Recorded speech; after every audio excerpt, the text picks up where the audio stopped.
Good morning, my wonderful friends watching today. I'm Evelyn, 74 years young, and I'm opening my heart to share a story I've held close for far too long. It's a painful tale, one that broke me when I learned my daughter was carrying my husband's child. And what followed was even more devastating. I hope my words reach someone out there struggling, offering a bit of comfort or strength. Before I dive in, I'd love for you to hit that like button and subscribe. It means the world to me. Drop a comment to let me know where you're tuning in from. I'm always amazed by how far these stories travel. Let's step back to 1968 when I was just 25, living in a small town where I stood out as one of the few women with a college degree. I was a pharmacist, a role that filled my heart with pride, even if some folks whispered that a woman's place was in the kitchen. I knew I was meant for more. I met my husband, Henry, when I returned home after university. At 32, he ran a thriving fabric shop and seemed different. Charming, supportive, admiring my ambition. "I want a partner, not just a housewife," he'd say. We fell in love fast, marrying in a sweet, simple ceremony. I can still picture my handmade white gown, glowing under the summer sun. We were happy, or so I believed. After 2 years, we faced a crushing truth. I couldn't have children. It hit us hard, but then life brought us Sarah, a desperate young mother who came to my pharmacy with her newborn.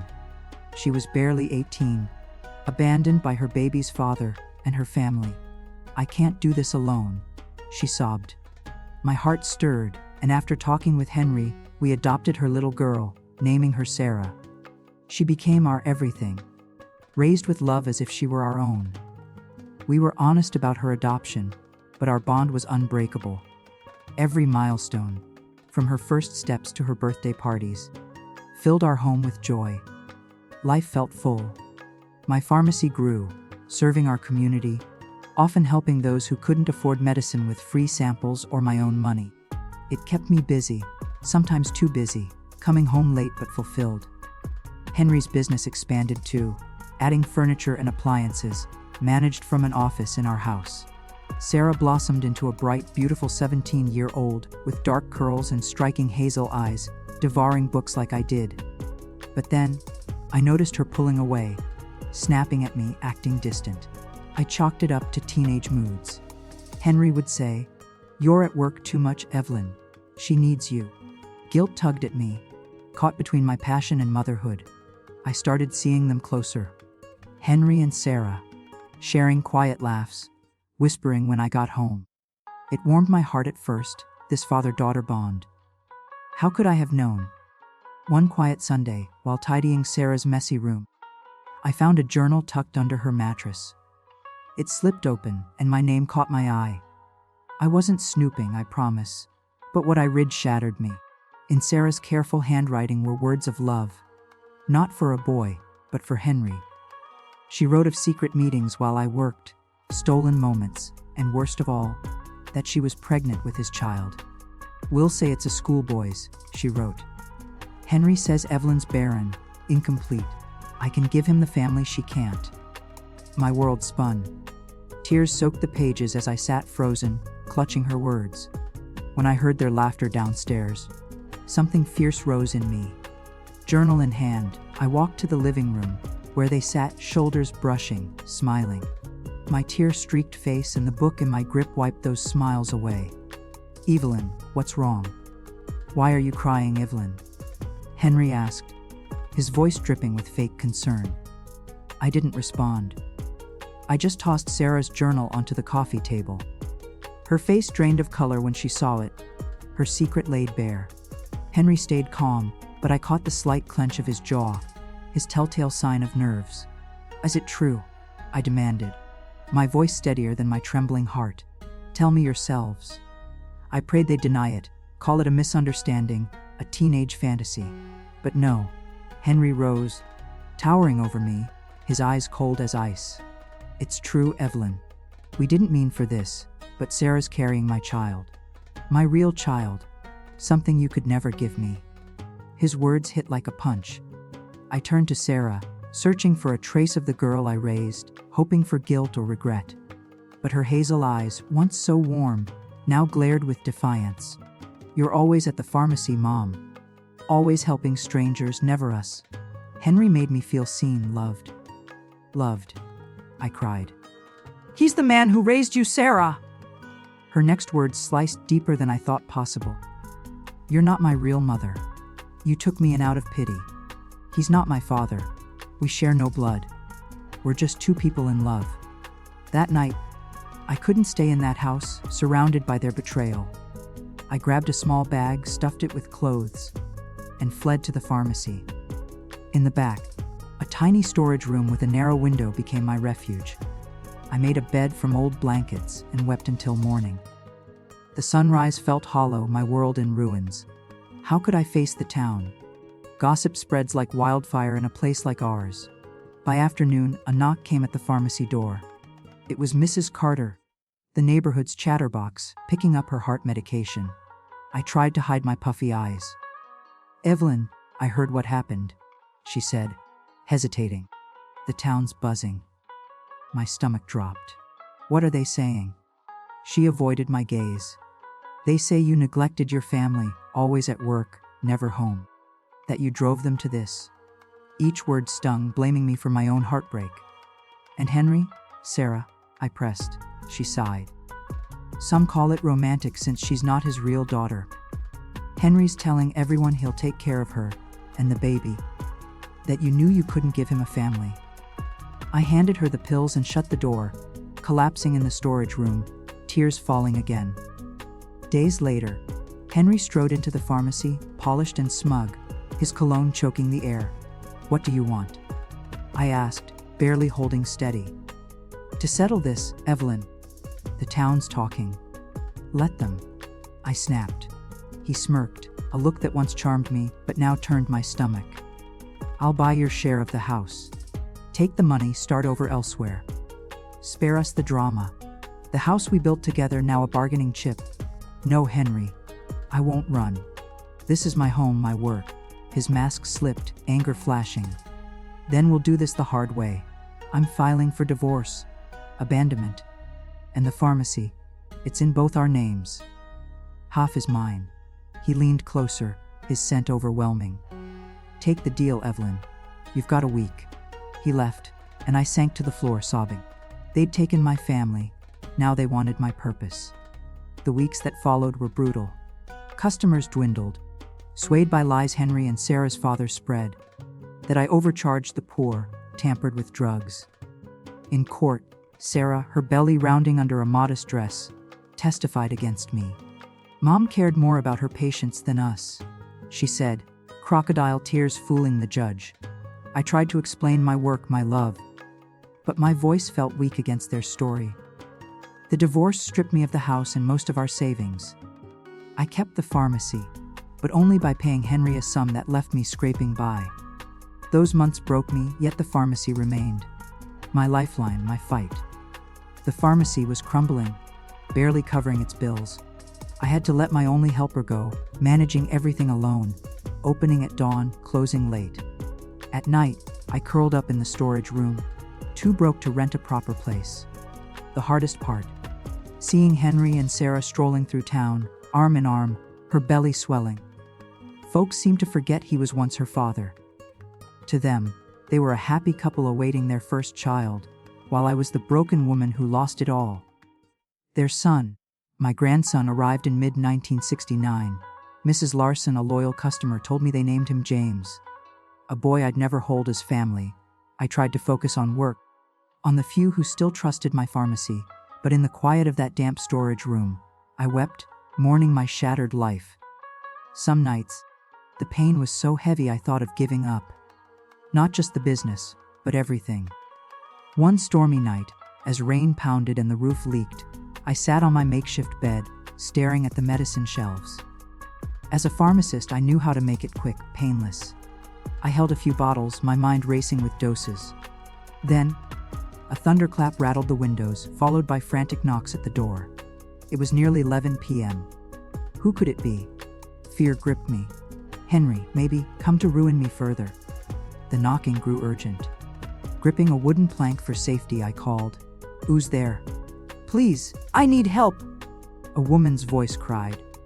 I cracked the door and saw a rain-soaked stranger, clutching her side. I'm Clara, she gasped. My car broke down. I saw your light. I'm in pain, maybe my gallbladder. I let her in, her face pale with agony. In the storage room, I checked her pulse, gave her pain relief and anti-inflammatories. You're not from here, are you? I asked. No, she groaned. I'm a doctor, moving to run the town's clinic. A doctor unaware of my past, untainted by gossip. A spark of hope flickered in me. With the storm raging, I offered her my blanket pile to rest. We shared that cramped space, two strangers bound by chance. Morning came, gray and heavy. I brewed weak coffee with what I had. Clara, feeling better, sipped it gratefully. You saved me last night, she said, perched on a crate. She was a widow, childless, starting fresh in our town. I don't know why, but I poured out my story. Henry's betrayal, Sarah's cruelty, the town's scorn, my crumbling pharmacy. I braced for judgment, but Clara's eyes held only empathy, anger for my pain. You're stronger than you know, Evelyn, she said. You're still here fighting. Her words warmed a part of me long frozen.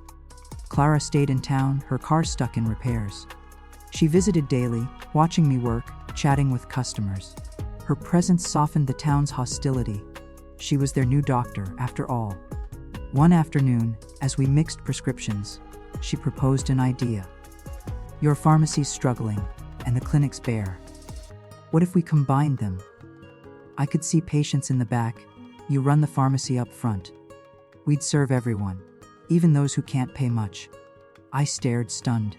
It was bold, risky. The town hates me, I said. She grinned, undeterred. They'll come for good care. Gossip fades when you're indispensable. That night, her words echoed. The pharmacy was dying. I had little left but a small stash of savings. By morning, I shook her hand. Let's do it. In October 1969, we turned my pharmacy into the Hope Haven Clinic, named by Clara for those in need. We pooled our money, transformed the storage room into her office, bought basic equipment. I moved to a tiny room at Mrs. Ellis's boarding house. A real bed, a hot shower, a shred of dignity. At first, patients were scarce, wary of me. But Clara was right. Travelers came, then the poor, then old customers. One day, Mrs. Larson returned. Hesitant. I hear you've got a doctor now. My heart's acting up. I booked her with Clara, and as she left, she paused. Some of us know you were wrong. Evelyn. Her words stunned me, a crack in the town's wall of scorn. The pain lingered. Seeing Sarah at the market, tired, holding James, our eyes meeting briefly before she turned away. I told Clara one night over dinner. I miss who they were, I admitted. She squeezed my hand, understanding without words. But the clinic grew, and with it, my purpose. We became a lifeline, bartering with those who couldn't pay. By 1970, we hired a nurse and an assistant, our little team a force of good. The town started to see me not as a failure, but as Evelyn, the pharmacist who fought back. The pharmacy was barely surviving, bills piling up faster than I could pay. I had to let my only worker go, running the place alone. Unlocking at dawn, locking up late. Nights were spent in the storage room, too poor for a proper home. The worst was seeing Henry and Sarah around town, hand in hand, her pregnancy growing. The town seemed to erase their past, seeing them as a couple in love, while I was the broken woman who lost everything. In mid-1969, their son was born. Mrs. Larson, a steadfast customer, told me they named him James. My grandson, a stranger to me. I tried to bury the pain, focusing on the few who still came for medicine. But alone in that musty storage room, I wept quietly, grieving my losses. Some nights, despair swallowed me. I considered ending it all, not just the business, but my life. One rainy night, as leaks dripped into buckets, I sat on my blanket pile, staring at pill bottles. As a pharmacist, I knew how to make it swift, painless. I held a few vials, calculating. Then, a thunderclap shook the windows, followed by desperate pounding at the door. Nearly midnight, who could it be? Fearing Henry's cruelty, I grabbed a wooden plank and shouted, "Who's there?" Help, please, a woman's voice begged. I peeked out, seeing a drenched stranger doubled over. I'm Clara, she stammered, shivering. My car broke down. Your light was on. My stomach. It's agony. Maybe my gallbladder. I let her in, her face ashen. In the storage room, I checked her vitals, gave painkillers and anti-inflammatories. You're not local, are you? I asked. No. She winced. I'm a doctor, moving here to run the clinic. A doctor free of the town's gossip. A spark flared in me. A hope I thought was gone. With the storm raging, I offered her my makeshift bed. We shared the cramped space, warmed by sparse blankets. Dawn broke, gray and heavy. I made thin coffee from my meager supplies. Clara, improved, sat on a crate chair. You saved me, she said gratefully. She was a widow, her husband gone 2 years, childless, here to revive the town's clinic. You live here? She asked, eyeing my scattered belongings. Something about her kindness broke my walls. I spilled everything. Henry's betrayal, Sarah's cruelty, the town's rejection, my fading pharmacy. I braced for judgment, but Clara's eyes held only compassion, outrage for my pain. You're incredible, Evelyn, she said. Most would have quit. You're still fighting. Her words stirred something deep. Clara lingered, her car in repairs. She returned daily, watching me work, chatting with customers, softening the town's hostility. One afternoon, as we mixed prescriptions, she pitched a bold plan. The clinic's bare, your pharmacy's struggling. What if we merged them? I'd see patients in the back. You'd handle the front. We could serve everyone, even the poorest. Stunned, I hesitated. The town scorns me. Her grin was fierce. They'll come for quality care. Gossip dies when you're essential. Her idea haunted me that night. The pharmacy was failing. My small savings were all I had. By morning, I clasped her hand. Let's build it. In October 1969, we launched Hope Haven Clinic, named by Clara for those in need. We pooled our funds, turned the storage room into her office, bought exam beds and supplies. I moved to Mrs. Ellis's boarding house, savoring a real bed and hot showers. At first, patients were few, wary of me. But Clara was right. Travelers came, then the poor, then old clients. One day, Mrs. Larson returned, sheepish. I hear you've got a doctor. My heart's troubling me. I booked her appointment, and as she left, she paused. Some of us know you were wronged, Evelyn. Her words were a lifeline. The clinic grew. We bartered with those who couldn't pay, vegetables, eggs, or cleaning help. By 1970, we hired a nurse, Mary, and an assistant, Lily. The mayor offered a small subsidy for social cases. Our work drew patients from nearby towns, Clara's skill shining. I, once a pariah, earned respect for my own merits, yet pain lingered. At the market, I saw Sarah wary, holding James, her eyes briefly meeting mine, regret maybe, before she turned away. Over dinner, I told Clara, I miss who they were. Her hand on mine said enough.